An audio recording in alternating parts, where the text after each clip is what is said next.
Hello everyone, this is Training and AutoML Working Group Community Call on 19th of February.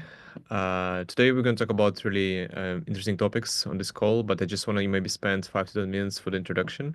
So do we have any kind of new people who just want to introduce themselves to the community, just want to say hello? Any new people on the call? Yeah, go ahead, Pranav. Yeah, hey, hi. I'm Pranav and I work with KFP Pipelines on Vertex AI. And yeah, I'd like to contribute to Kubeflow and anything open source related to Kubeflow. So yeah, excited to jump on it. That's great. Thanks for joining, Pranav.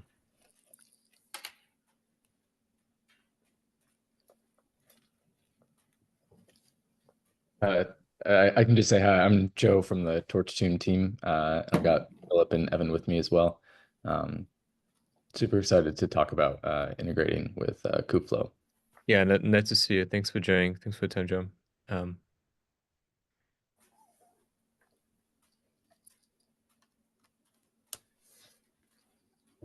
We just want to go next. I can go next. Hi, everybody. I'm Mona Burham here. I work as a cloud native applications and a platform architect, and I'm really interested in the DevX on top of Kubernetes. And I just heard about the Kubeflow training, and here I am. Happy to be here. Thanks, Mona. Thanks for joining this call.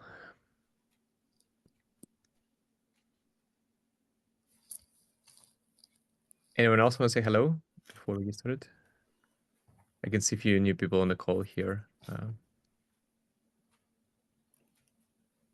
Hi, I'm Bill Chang, come from China, and I'm currently major in software engineering, and I'm willing to contribute to the Kubeflow project, and I'm also interested in the GSOC project this year, and in the website, I saw there is a project that seems to adding support for JAX and TensorFlow runtime, and I'm really interested in it. And yes. Yeah, that's great. Thanks for joining, Bill. Feel free to reach out to us in Slack if you have any follow-up questions. We can definitely guide you to get onboarded. Hello, I'm Xinmin Du. I also want to participate in this year's GSOC, and I'm interested in some of the projects like supporting Volcano scheduler in Kubeflow trainer. And I believe I can learn a lot from this experience. Thank you. Thanks for joining. Thanks for joining, Shimin. Yeah, feel free again to reach out if any follow-up questions to just get started. Anyone else? I can see a few folks from my team. Maybe Luciano, or actually, you want to introduce yourself? Or Peter? Hey, Luciano here. Work with Andre at Apple. Have been contributing to some of the open source projects for a while, and I'm interested in Kubeflow as well. Thanks. Hey, I can briefly Akshay. introduce. Oh, go ahead, Akshay. Good. No, so this is Akshay. Just a short intro. I work with Andre as well. We are on the same team. I started to contribute to Kubeflow as well. Hey, folks, I'm Francisco. I work at Red Hat. I've been working across Kubeflow and Feast for a little bit now. One of the maintainers of Feast, and excited to see this work. Right. Yeah, I think this is pretty much all people. Yeah, Peter, do you want to also introduce yourself? Hi, everyone. I work with Andre as well, and I do a lot of user support for our product and also do a bit of Jupyter kernel hacking. Nice to meet you all. Thanks, Peter. Thanks for joining. All right, so I think then we can get started. So yeah, just for anyone else who just maybe also can introduce myself. So I'm Andre. I work together with actually Luciana and Peter here at Apple. So we're part of the notebooks team, kind of like building the helping folks to do ML development lifecycle on top of Jupyter. And also I've been in the Kubeflow community for the last 7 years. So right now the steering committee and trying to see how we can build this new trainer API to kind of streamline, distributed training and fine-tuning experience on top of Kubernetes.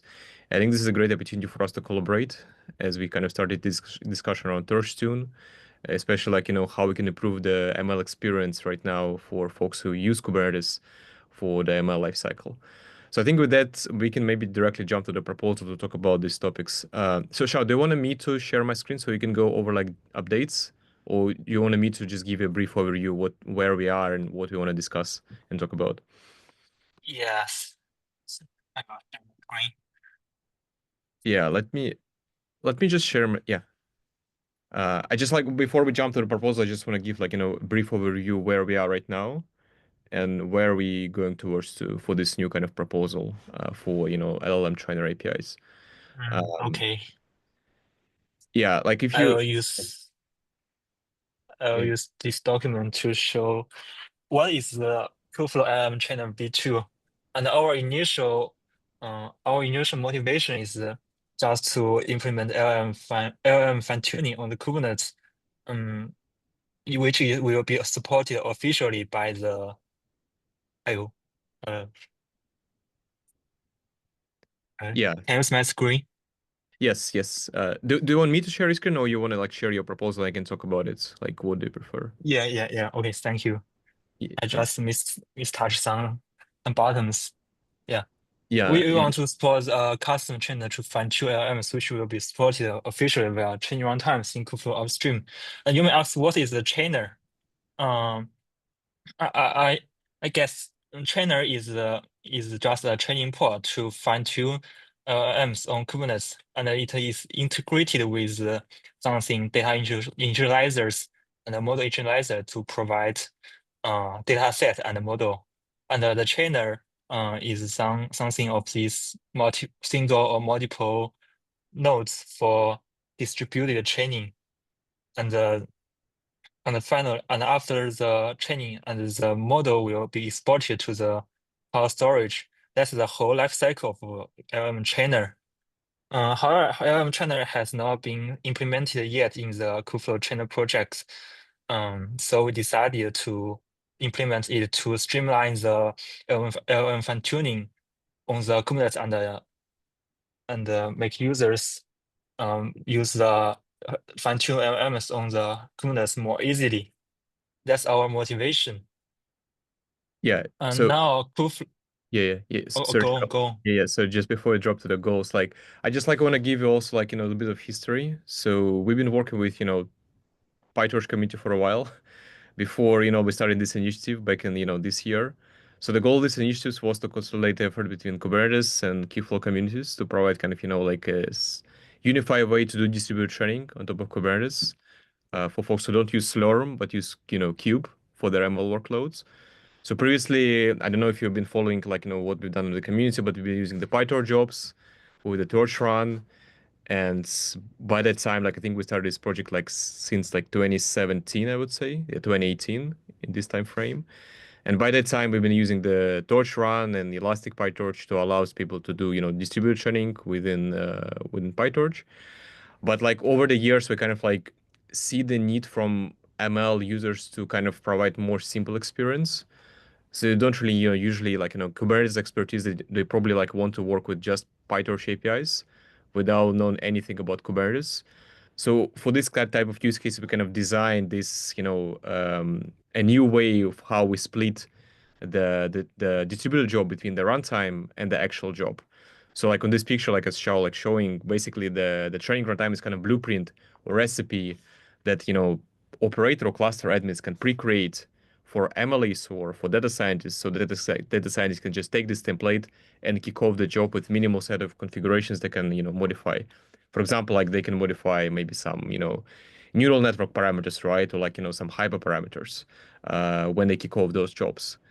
And to continue this, since we have this kind of like a template approach, we also like thinking about how we can create the recipes, like set of recipes or blueprints for folks to quickly do fine tuning by using these APIs, right?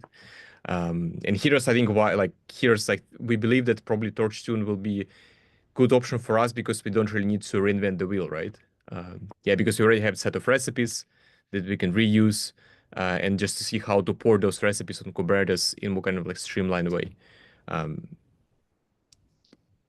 Yeah, go ahead. Actually, yeah. Shall do you want to go? Do you want to go next or discuss the goals? Yeah. And I will explain the motivation to you. now fine-tuning LLM on Kubernetes is challenging for data scientists because data scientists may not familiar with the Kubernetes configuration. And also there are many fine-tuning techniques and distributed strategies. It's hard for data scientists to build wheels on Kubernetes for fine-tuning. So it's crucial to hide the complex infrastructure configurations from users and allow them gracefully shift among different diverse fine-tuning techniques and distributed strategies. That's what our concept blueprints and actual job comes from. Yeah. However, Kubeflow training of V1 has implemented LLM trainer in the before. However, it's integrated with data and model initialization and have limited fine-tuning mechanism supports. So we need to upgrade it to the and so in the Kubeflow trainer we decided to design a more powerful LLM trainer to achieve powerful fine-tuning abilities while maintaining the simplicity. Our goal is to build the LLM fine-tuning recipes with Torch 2 and with the Kubeflow trainer cluster runtime. And we also need to provide a simple Kubeflow Python SDK to support flexible fine-tuning with configurable parameters for data scientists. And that's what they value most. And then our non-goals include upgrade the LLM trainer V1 and support some training launchers beside Torch 2. This is not included in our proposal now. Yeah, such as Torch 2 and also Hugging Face Accelerate. And that's not our scope of this AEP. And let me introduce Torch 2 to you. Torch 2 is a PyTorch native library for fine-tuning the LLMs. What is the most important feature is it's recipe and config based. Let me show you. The left column is the recipes. You can see they implement many recipes such as the single device fine-tuning and distributed fine-tuning and LoRa fine-tuning and many other fine-tuning strategies, and they implement a config for data scientists to quickly iterate on the custom data sets and maybe models. They can just run these recipes and configs with Torch run, and the fine-tuning will begin. And then I think it's very simple and easy to use. By adopting the Torch 2 as a low-level runtime for fine-tuning, and we can easily obtain the flexibility, efficiency, and scalability brought by its unique recipe and config design. Just like this, it's very simple. And I will show you the recipe, and the config is just like this. It will define the output directory and some other model arguments, tokenizer, and all the common parameters in the ML training. Many more, many, yeah. So it's flexible and simple.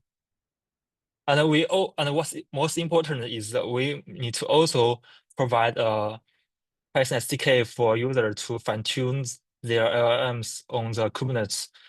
It's just like this. We may need to configure the dataset config and configure the fine-tuning config with Torch config, like specify the recipe and config and device or the data type, or like this. Yeah, sorry for interrupting. I think that this is still under discussion, because we have this kind of runtime reference and we need to see what is the right kind of Python experience here in terms of recipes, right? I know, you store recipes, for every model, for every, type of model, but should we create, a runtime for every recipe, which means probably user just can reference to this runtime while using this train single API. So this is kind of still under discussion, I believe. Yeah. Yeah. Yeah. What Andrew said is that we can define a in runtime It's like this. basically It's the service. CRD, Yeah, Kubernetes CRD, where we store this runtimes yeah. recipes, right? We can define it as a blueprint, and we may override some our custom parameters to them, such as model and data set, and maybe other parameters. We can override. This changeover will override to the cluster runtime to achieve a custom fine tuning on Kubernetes. Yeah.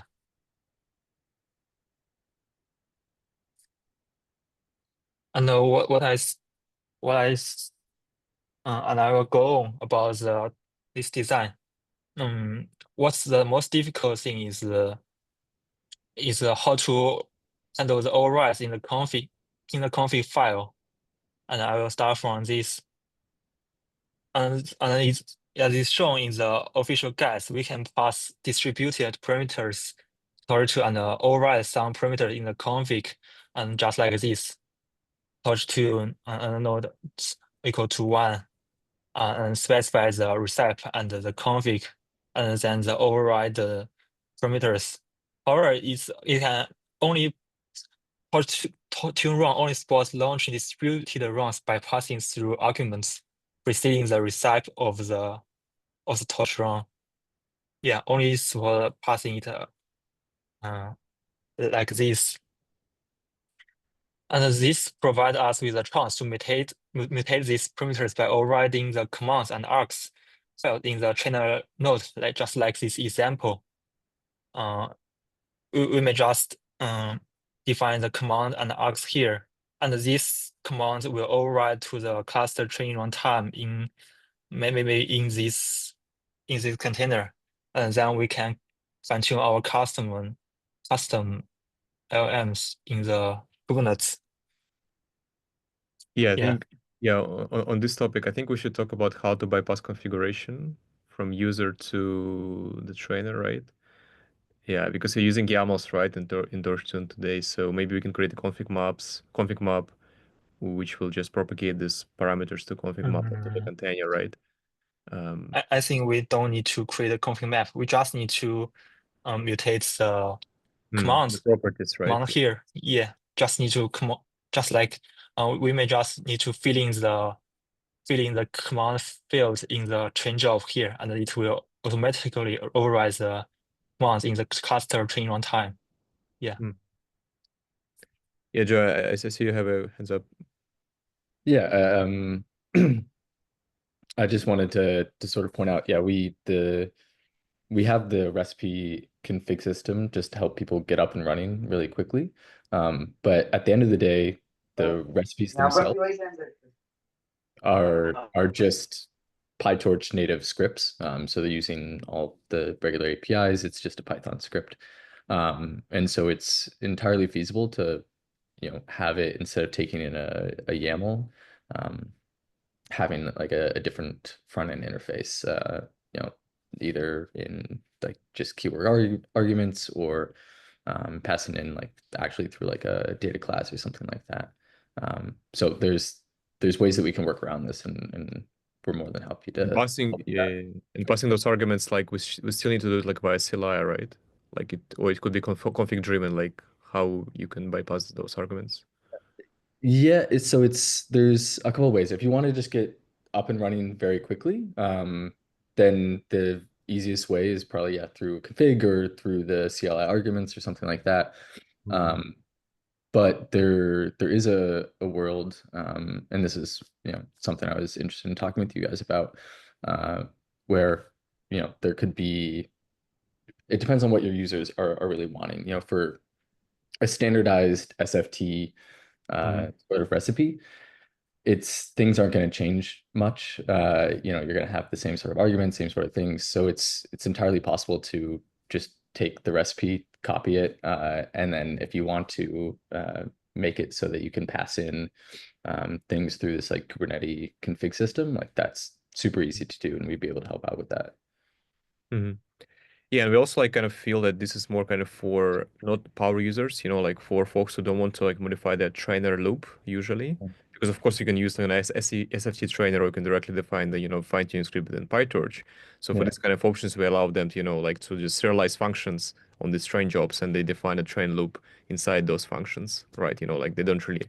So this is more kind of for folks who want to quickly try out, right? The recipes which we kind of pre-create for them.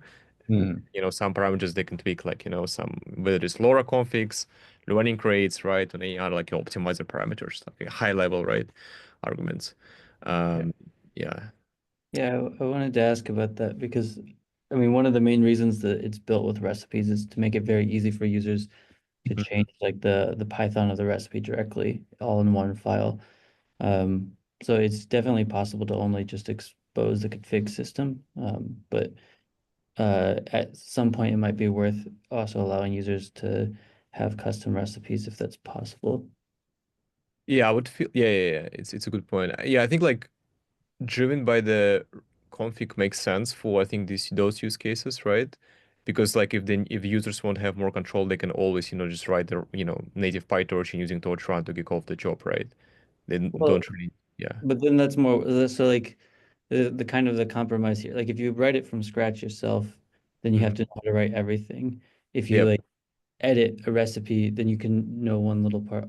Also, you don't actually to launch these, you don't have to do stuff through the CLI. Like for single for the non-distributed runs, like recipes, you can just launch it with Python if you have the file there.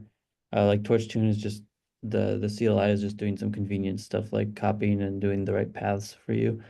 And then for the distributed runs, that's all just torch run under the hood as well. So like there's for depending on what's the best way for you guys to launch things, there's some flexibility there. Because like Joe mentioned, it's just like calling a Python script. Yeah, I think that makes sense. Yeah, I think on the torch run, I think I have this question around, distributed environments. And I know like right now we have kind of this hard-coded the CLI arguments. So the comment is that, so the thing is like how we implement this within Torch plugin on train job. We kind of like, propagating the appropriate environment variables so we can configure this, Torch run distributed environment. So we don't really, like mutating the CLI arguments for Torch run. I'm like wondering if we can reuse this kind of same approach for TorchTune for distributed fashion, right? By reusing this pet underscore environments. Because that will allow us to, simplify the complexity on the orchestration side. Yeah, I mean, There's yeah, Joe. Yeah, I need to look more into the specific pet underscore sort of environment variables, but there is like, torch run is just a wrapper around everything's wrappers Yeah, around Torch distributed. Yep. in Elastic, and so like that's a Python script that then you can pass in whatever you want to. So there definitely is a way to get around it. It's just depending on how many layers you want to peel back. Yeah, that makes sense. Makes sense. I'm curious on your thoughts on right now we support 2D parallelism for distributed because it seems like obviously Kubernetes the big advantage comes from you can scale up to as many nodes as you kind of want. Is there other kinds of parallelism that you guys are interested in? Like are there requirements Yeah. or nice to haves versus not considering it all? Yeah, absolutely. Like I think like with power of behind the scenes we're using the job sets. Like I think that the diagram that Shao was showing to you, we kind of like utilizing the job set, which basically like if you're familiar with Kubernetes jobs, it's kind of like collection of multiple jobs within the single resource. So we can do like parallelism on the pod level, on the job level, and on the job set level, which allows you to a few different things. I haven't like we also like working on supporting API-based distributed training, which is probably not related to PyTorch, but maybe related to other frameworks. I haven't explored FSDP2, for example, yet. I don't know like if PyTorch has like some sort of future direction on model parallelism as well, because like I haven't been explored this yet in terms of the PyTorch ecosystem. Like doesn't like do you know like if you have any kind of plans? I know that there is kind of some things in deep speed side, right? Or like gpipe when you do kind of more model parallelism. But do you know anything about like because I think I've been only exploring FSDP, probably FSDP2, but what is the direction there in terms of more kind of advanced parallelism techniques within PyTorch? I mean, we can really run the gamut. Like I think you know, with FSDP, obviously that's technically data parallel. It can go all the Yep. way for like the different deep speed, the 0, 1, 2, 3, whatever. And then in TorchTune already today, we also have the APIs for tensor parallel. Okay. And so you can do one or both together. And then something that we're exploring adding is then the pipeline parallel. And then with MOE models, like we'll probably add context or sorry, expert parallel. And tensor parallel, is it based on Torch, the distributed tensor parallel, right? So library. Yes. Yeah. Yeah, I see. Yeah.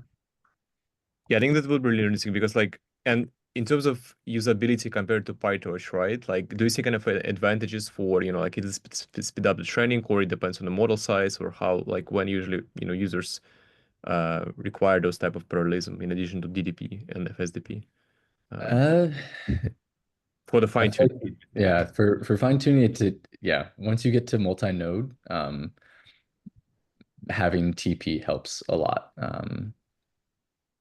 Yeah, that's what we've seen so far. And then once you get to 64 nodes, having pipeline parallelism helps a lot. So it sort of like scales with all of those kind of with the size of your clusters. You want like a good kind of example reference.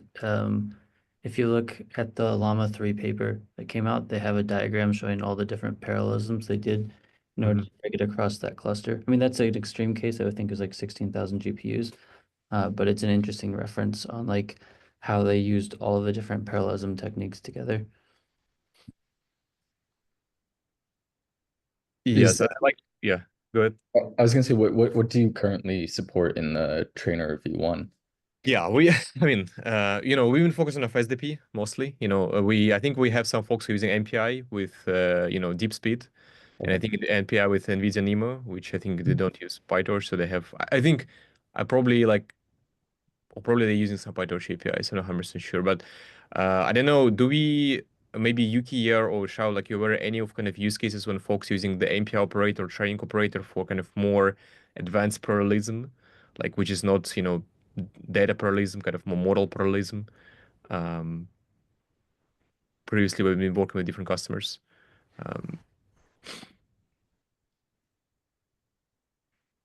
Like you can maybe on the API side, are you aware of any of use cases for, advanced parallelism techniques?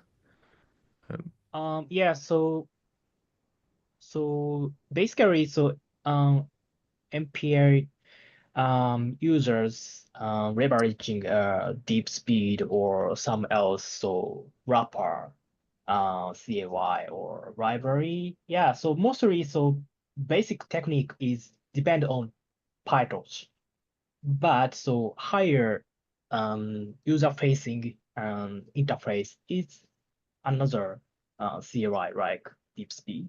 So yeah, so my point is basically in MPI use cases, so we pass same arguments as MPI run, something like an end node or some else arguments. Yeah, so I do not see any specialized parallelism use cases rather than PyTorch. Yeah. Yeah, So because basically, yeah, same. Yeah. I think like on the orchestration side, I mean, Kubernetes played the role of orchestration, right? You can use Slurm, you can use Kubernetes, right? I mean, it doesn't matter like what kind of, distributed mechanism you will use behind the scenes, right? It will still work as long as your node can communicate between each other, have like a proper device placement for, for the good performance, right? Um, so I guess like it's up to the user and the customer to decide, but I think we should definitely provide them some sort of, blueprints, right? Like how they should, if they have, for example, even V100, right? Like how they should fine tune Llama in the most efficient way, right? So this, I think, what users will be interesting about, right? Or like, if they have a Kubernetes cluster with, those GPUs, what should they use to quickly, get value of all those LLMs, right? Because we have a different set of users, right? Like we have users who are familiar with PyTorch, right? Who know like all those APIs, but we also have another set of users who just want to see a power of those LLMs and quickly do some sort of experimentation, right? Um, and see how they can reusing, like maybe adopt those models for the specific use cases, because the trend goes towards kind of more domain specific, like models, right? Which can be adopted for, special use cases, maybe making them smaller, rather than having like a large LLM to, like do everything, right, for you. Um, It'd be super cool to get some sort of benchmark on your trainer V1, like the mm, I don't know, time it takes to fine tune an 8 billion model or something like that. yep. Just as like a baseline, and then I think there's a good chance that TorchTune just in like the default scripts has enough stuff in it that things can be sped up, especially if you like turn on compile and pack your data set and stuff like that. Which is all things that we support. So yeah, I think it'd be really interesting to see that sort of speed up, which obviously Yep. translates to like how many experiments you can run, how much money you're spending on the cluster, that kind of stuff. Yeah, Shravan, you have your hands up. Go ahead.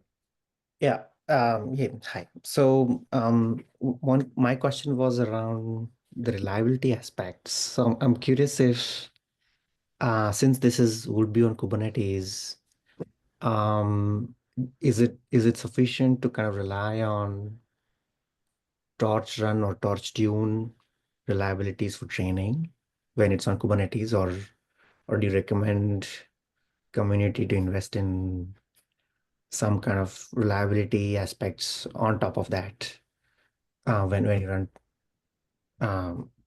torch tune, say for example, on Kubernetes? Yeah, I think just to add on this question, we kind of like, I know that Torch Run has its own scheduler, right? Because they're using Rendezvous to, create these pod groups. Like we kind of like notice it's hard to, make these schedulers work together in the right way, in the most reliable way, right? Because you have like a scheduler on the PyTorch, scheduler on Kubernetes, like some things can go down, how we can make sure like those, large scale distributed jobs can be complete. Um, yeah, so wondering if you did any investigations on the reliability of those CLI tools. Um, Uh, I mean, maybe Philip or Evan has some other thoughts on this. Most of the stuff we've just been using Torch Run on Slurm clusters or our own internal clusters. Have not entirely looked at how it translates to if there's other coordinations going on. One very minor point for reliability is we're landing some stuff right now that makes it very easy to checkpoint your recipe state and then resume from checkpointing at whatever interval you want. Obviously, that's not that'll help you resume from training, but that's not gonna guarantee any sort of fault tolerance or stuff like that. But we are actually talking with some of the orchestration teams today within PyTorch, which will be that's different than Torch Run. So I actually think that it's a timely question, and we'll have better answers for you at like 5 p.m. Eastern today. yeah, I think that would be really great. Yeah, because like we've been working with Kubernetes community to improve, reliability for ML workloads specifically. Because like, Kubernetes historically lack of, support for batch, like with, with failure policies. And, previously when we have training operator like project since like, this 2018, we had like introduced this kind of, additional batch specific features for Kubernetes to allow us to do, auto scaling or, fault tolerance, like to see like if one node goes down, you should basically restart and try cluster or some sort of, handling different use cases. So yeah, I think like on the topic how to make sure the orchestration system of Torch and Kubernetes can work together, I think this is probably what we should, work together to moving forward, right? Yeah. And just to see how Torch also could benefit from the Kubernetes features, right? Like HPA, like horizontal pod auto scaling, right? Failure policies, right? And other things. And so for the trainer V1, is Yep. it on Accelerate or what is the launcher there? Yeah, so users can do whatever they want, right? So they can use Accelerate, they can use Torch Run. I think I think we have Francisco here. Francisco maybe coming from IBM side. I think we've been using PyTorch with Torch Run, if I remember correctly. Yeah, but basically it's orchestrating the appropriate pods for you and Kubernetes to, kick off those clusters. Yeah, go ahead, Francisco. Yeah, sorry, I have my daughter around here, so if you hear some noise back there, apologies. But yeah, some of the big stuff where Kubernetes and Kubeflow training has played a big role has been on the fault tolerance and resilience. At least this is what we've heard from the folks on IBM. We have two different work streams that are using KFTO or Kubeflow Trainer, and Q has been a really, really important part on running across multi-cluster and making sure that we're utilizing the maximum capacity of our GPUs, and so that's been really important for us. Yeah, I think for the last couple of years, the Kubernetes ecosystem grows significantly, especially for batch and AML workloads, which I think should be like a trend for folks to see how they can use this Kubernetes native resources for kind of more large scale enterprise level, training, right, and fine tuning. Yeah, so I guess, Xiao, I know we have a few things that you want to, discuss for the SDK. Do you want to, finish your points and we can maybe jump to the, follow-up questions that we could talk right now and discuss the async on the proposal? Yeah, of Yeah, course. good. Yeah, so I think in general, like for this I think there are many things we can do, right? I would love for us initially to have some sort of MVP, like some sort of starting point where we can, give users some value, right? At least, build this initial recipe, see how we can utilize TorchTune, because the value of TorchTune for us, like we don't need to build those trainers by ourselves, right? And build the Docker containers from them so we can leverage your existing, like recipes and, Python scripts or Torch scripts so users can just run them on Kubernetes, right? I guess the next step would be back to this point around what kind of customizations we should give to user, right? If they only can, for example, tweak optimizer parameters or D types, would it be sufficient, or users require more kind of customization? So we don't know yet, right? Yeah, I think we can support some parameters initially, and when users request for others, we can support them gracefully. We maybe need to support implement a prototype now. I would be happy to contribute there, please. Thank you, Mona. I think that would be Thank great. you. Yeah, I would suggest That's great. Take a look at the proposal that Xiao prepared. Sure, I will. Yeah, there will be more things we need to work on API changes. Yeah, sure. My pleasure. Would just for like the proof of concept, it probably makes sense to just focus on one recipe. I mean, do you think your users are going to get better? I mean, so we have getting off track. There's a lot of RL stuff that's coming soon. We're landing the DeepSeek style or R1 style gRPO. We have DPO. We're going to be fixing up our PPO. So that's a lot of extra cool stuff coming down. But it sounds like for now, we should just focus on SFT. And then there's the two flagships sort of that we support is the LoRa or full fine-tune distributed recipes. I'm curious if you have thoughts on like which one would be probably the most beneficial to start with. I think the most beneficial would start with one where we have resources, right? On the open, right? So like there also the open question how we can test those recipes. Like we kind of like working with CNCF to give us the GPUs so we can verify them so users can quickly evaluate them on their clusters. I think starting with simple SFT makes sense. Would be nice if you can do some sort of distributed, because this Kubernetes actually give you the value, because running multi-node you could just buy a few GPUs and run it locally, right? For multi-node, I think that's really interesting because Kubernetes plays a huge role there, and for the optimization, for HPA, right, and for orchestration. Yeah, so yeah. It sounds like then probably the full fine-tune distributed, especially if you're going over multi-node, then you've got presumably enough GPU space to do the full updates. Yeah, but even for LoRa, right? Like for LoRa, you can also like utilize multi-node to speed up your training, your fine-tuning, right? Yeah, it's just you get to fit a bigger model, usually what that means. Yeah, that makes sense. Yeah, so I think definitely let's start with this. I mean, I'm super interested in terms of, tensor parallelism and, how we can, improve it, because I haven't explored this a lot in terms of, usability in the PyTorch and how, what will be the customer experience there, or they can just, they can just use those recipes from what they have. But yeah, I think like we definitely need to design this kind of, config propagation system from, from Python experience to TorchTune, because like, as like Shao mentioned, we try to give them a Python-based experience so they can, use familiar environments, and they can, they don't even need to know about Kubernetes at all. They just work with Python, and, we give them APIs so they can kick off those jobs across multi-node, across, multi-GPUs and using the multi-node, right? And then like, we should see how we can, what kind of um, configurations we should give them to tweak, right, for those recipes. Yeah, makes sense. Yeah, any other questions for this topic?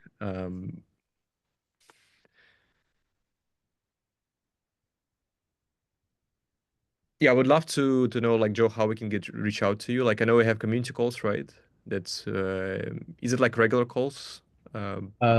Yes, I need to schedule the next one, but they're fairly regular. And then we're super active on Discord and GitHub. And I think you guys use Slack, so we can also join Yeah, we Slack. have CNCF, Slack, and also GitHub, and we have this community call every 2 weeks. So because like I would love to, build this kind of, connection between us to see how we can use those, torch recipes on Kubernetes. Because again, as I mentioned, like Kubernetes has become much more popular for ML workloads today.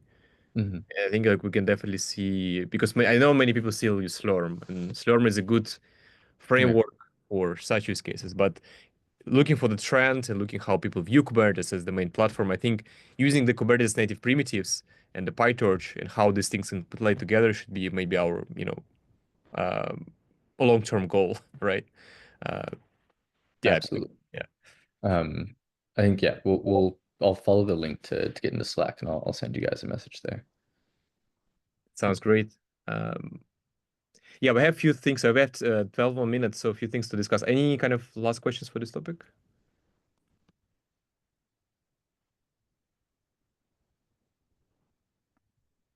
All right, so let me then quickly share my screen so we can go through the rest of the items.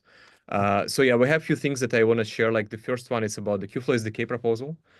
So again, this Python-based experience, we try to kind of, consolidate all these Kubeflow APIs within the single, clients using the Kubeflow centralized SDK. So I will link the proposal here. Please take a look if you're interested. And I think the Kubeflow trainer will be the first kind of, the first client that we will create as part of this, broader SDK. But the goal of this SDK to allow people to do the entire ML lifecycle from training to fine-tuning to hyperparameter optimization and serving and data processing. So there are many things happening. So please take a look if you're interested. I will link the cap here in the meeting notes.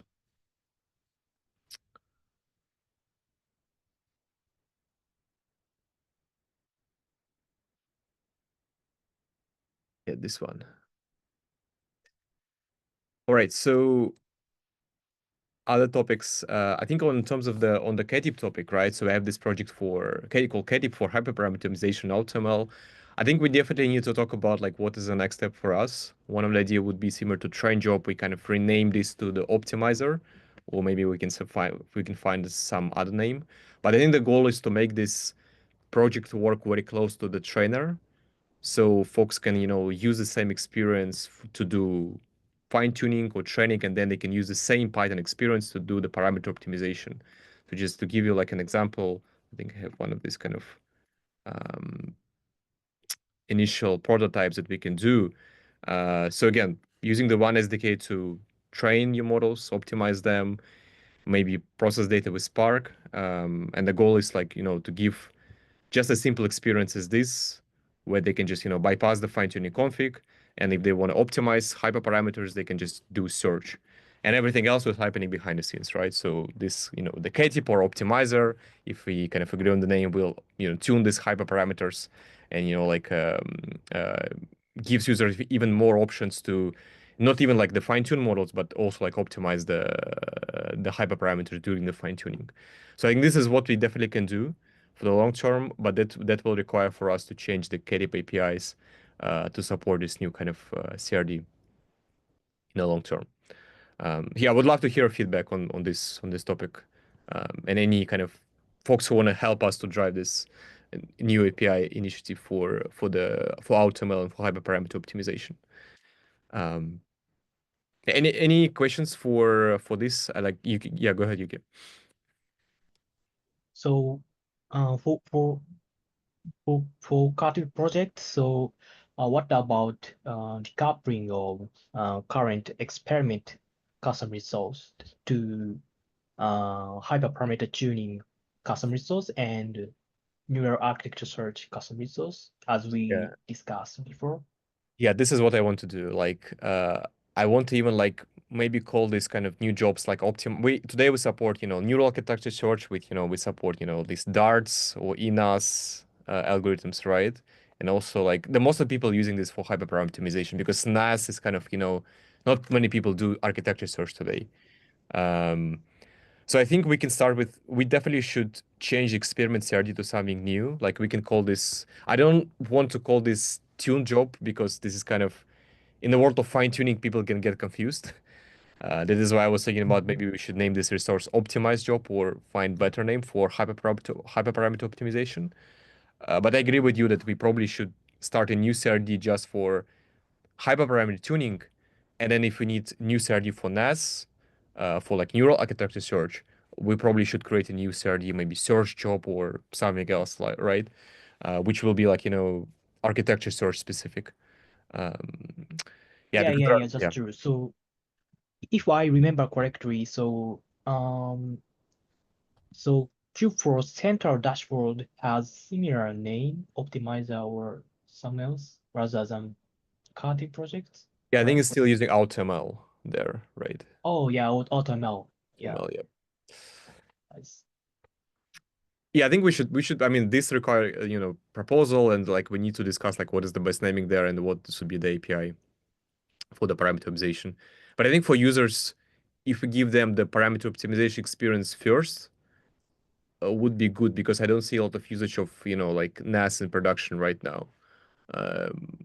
Yes, because many people again do fine tuning. Maybe they want to optimize parameters. I think selection of hyperparameters is a big topic for LM fine tuning, at least like what I heard from users. How to like select the best parameters for them, so they can quickly do multiple experiments, right?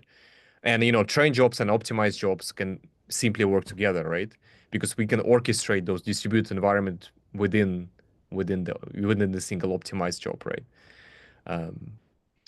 Yeah, that's true. Yeah. I'm not sure. So what exactly way to mitigate user confusion here? Yeah. Let's definitely follow up on this. I think we should Yeah. definitely have a next step with there. Yeah, go ahead, Magdi. I have a quick question. You mentioned the customer sometimes, Yep. multiple times. I mean, you are referring to customers in research area or in, I don't know, product area? Yeah. I think we have multiple users, right? I mean by customers, I think users, right? So I'm talking about by user I talk about data scientists and ML engineers, right? So not like cluster operators or cluster administrators. That is why we're kind of decoupling like those type of personas. And like ML users also could be scientists, right? Who probably, we know people who use KDIP today even outside of ML.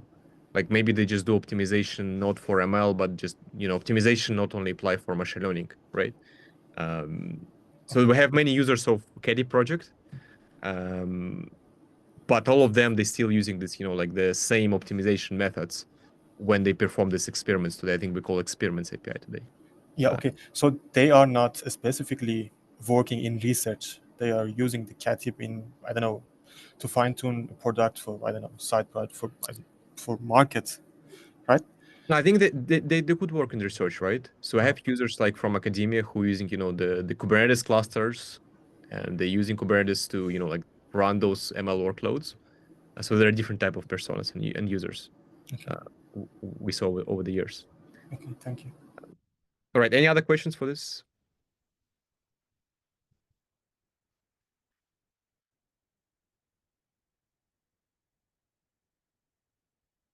All right, sounds great. So then I think we have this GSOC topic we definitely need to talk about. I know, Shao, you prepared a few proposals.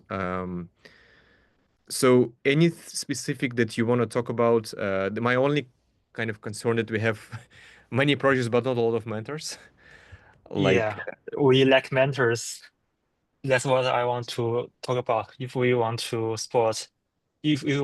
divide sport JAX and TensorFlow training runtime to 2 KPs, we need at least 3 mentors.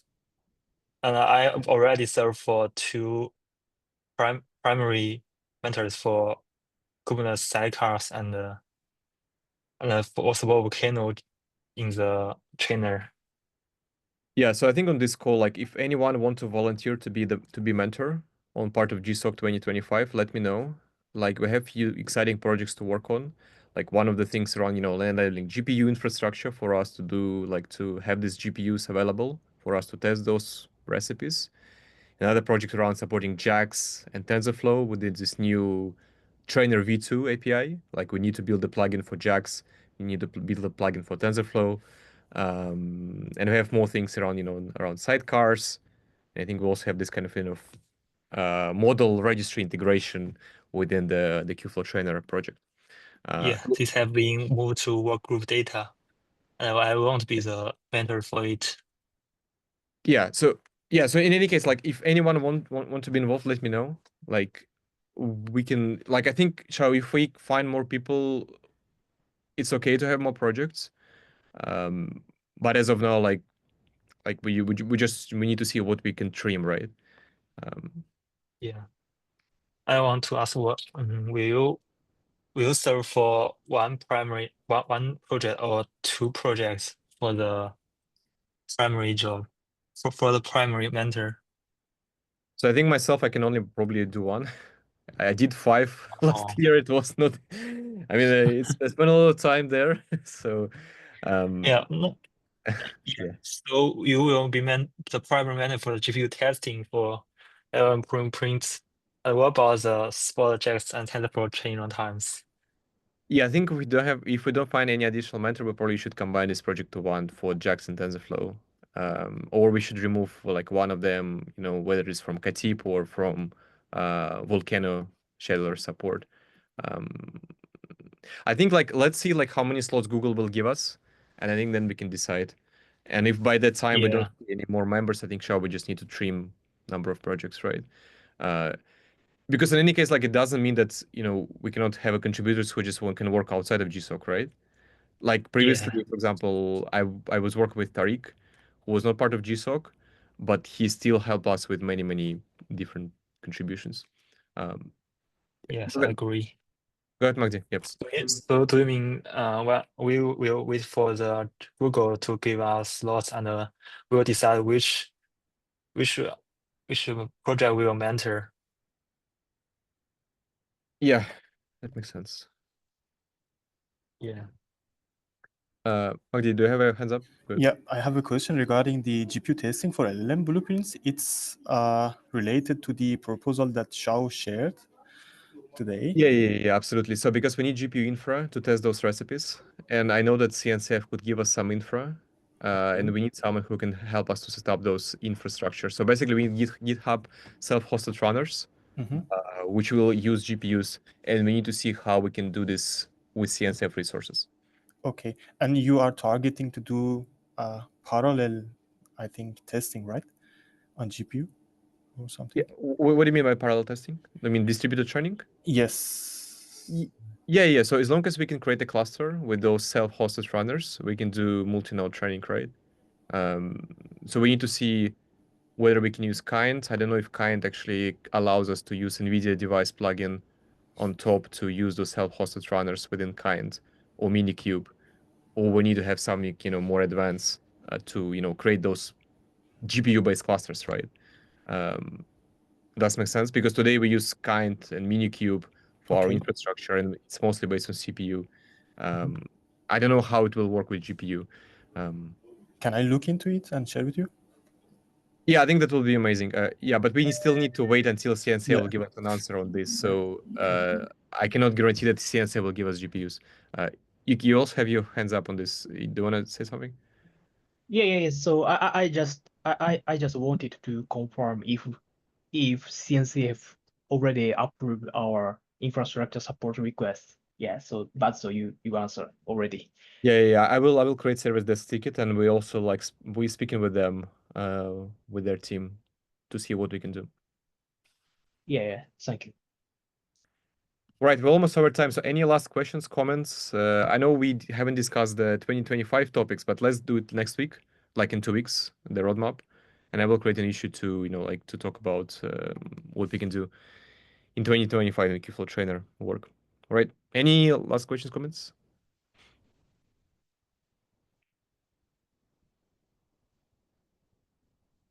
Going once, going twice. All right, sounds great. So see you in 2 weeks then. Let's definitely follow up. Thanks again, Xiao, for this proposal. I think this is great. This is the great, overall usability for the Kubeflow ecosystem. So super exciting to see what we can do there and how we can build this, recipes.